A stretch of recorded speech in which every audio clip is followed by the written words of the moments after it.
Hi అండి, అందరూ ఎలా ఉన్నారు? నేను మీ శ్రావణి. వెల్కమ్ టు శ్రావణి తెలుగు వంటలు. ఈరోజు వీడియోలో దహి ఆలు అయితే చేయబోతున్నాను. చాలా టేస్టీగా ఉంటుంది. మరి ఎలా చేయాలో చూసేద్దాం రండి. ముందుగా బంగాళదుంపలను క్లీన్ చేసుకొని కట్ చేసుకొని కుక్కర్లోకి వేసి ఉడకడానికి సరిపడా నీళ్ళు వేసుకొని మూత అయితే పెట్టుకోవాలి. తర్వాత స్టవ్ ఆన్ చేసుకొని స్టవ్ పైన కుక్కర్ పెట్టుకొని మీడియం ఫ్లేమ్లో ఒక విజిల్ వస్తే సరిపోతుంది. ఉడికిన తర్వాత బంగాళదుంపల్ని ప్లేట్లోకి తీసుకొని చెక్కు తీసుకొని బంగాళదుంపల్ని పెద్ద సైజులో ఇలా కట్ చేసుకోవాలి. తర్వాత స్టవ్ పైన వేరే ప్యాన్ పెట్టుకొని ప్యాన్ వేడెక్కిన తర్వాత 3 లేదా 4 టేబుల్ స్పూన్ ఆయిల్ అయితే వేసుకోవాలి. ఆయిల్ బాగా మరిగిన తర్వాత కొద్దిగా పసుపు అలాగే మనం కట్ చేసుకున్న బంగాళదుంపలు కూడా వేసుకొని ఒకసారి ఫ్రై చేసుకోవాలి. ఒక 10 మినిట్స్ వరకు ఫ్రై చేస్తే సరిపోతుంది. డైరెక్ట్గా వేసే బంగాళదుంపల కన్నా ఇలా ఫ్రై చేసి వేసుకుంటేనే టేస్ట్ బాగా వస్తుంది. 10 నిమిషాలు అయిన తర్వాత ఒక ప్లేట్లోకి అయితే తీసుకోవాలి.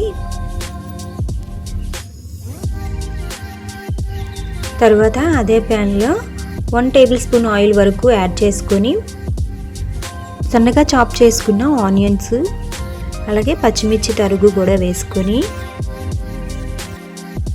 ఉల్లిపాయలు బాగా వేగినంత వరకు వేగించి కొద్దిగా వెల్లుల్లి అలాగే అల్లం తరుగు కూడా వేసుకొని సిమ్లో పెట్టుకొని అవి వేగేలోపు మనం వేరే బౌల్ తీసుకొని అందులో 1 కప్పు పెరుగు తీసుకొని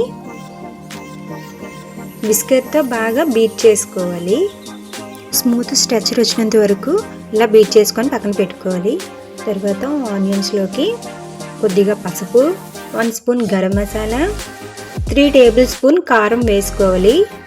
తర్వాత 1 టేబుల్ స్పూన్ సాల్ట్ వేసుకొని బాగా ఒకసారి కలుపుకోవాలి. కలుపుకున్న పెరుగును కూడా వేసుకొని అంతా కలిసేలాగా బాగా కలుపుకున్న తర్వాత సాల్ట్ కారం చెక్ చేసుకొని సరిపోయిందా లేదా అని అడ్జస్ట్ చేసుకోండి. తర్వాత 2 లేదా 3 కరివేపాకు రెప్పలు అలాగే కొద్దిగా కొత్తిమీర కూడా వేసుకొని ఒకసారి అయితే కలుపుకొని మనం ఫ్రై చేసుకున్న బంగాళదుంపలు కూడా వేసుకోవాలి. ఇందులోకి టమాటీ కానీ జీడిపప్పు పేస్ట్ కానీ కొబ్బరికాయ దోసపప్పు పేస్ట్ కానీ అవి ఏమి వేయవసరం లేదు. బంగాళదుంప పెరుగు ఉంటే చాలు. టమాటీ గ్రేవీ కూడా వేయనవసరం లేదు. చాలా టేస్టీగా ఉంటుంది. చపాతీకైనా రోటీకైనా ఫుల్కా పరోటా బటర్ నాన్ దేనికైనా చాలా టేస్టీగా ఉంటుంది. నాకు కారం సాల్ట్ కూడా సరిపోలేదు, అందుకే వేసుకుంటున్నాను. ఒకసారి వేసుకొని బాగా కలుపుకొని లాస్ట్లో కొద్దిగా కస్తూరి మెంతి కూడా వేసుకొని అలా సిమ్లో పెట్టుకొని ఒక 10 మినిట్స్ ఉడికించుకుంటే సరిపోతుంది. మన కర్రీ అయితే రెడీ అయిపోద్ది. బ్యాచిలర్స్ అయినా వంట రాలేని వాళ్ళైనా ఈజీగా ప్రిపేర్ చేసుకోవచ్చు. తొందరగా కూడా అయిపోతుంది ఈ రెసిపీ అనేది. తప్పకుండా మీరు ట్రై చేయండి. నా వీడియో మీకు నచ్చితే లైక్ చేయండి, షేర్ చేయండి, సబ్స్క్రైబ్ చేసుకోవడం మాత్రం మర్చిపోకండి. మళ్ళీ నెక్స్ట్ వీడియోలో కలుద్దాం. Tata bye bye.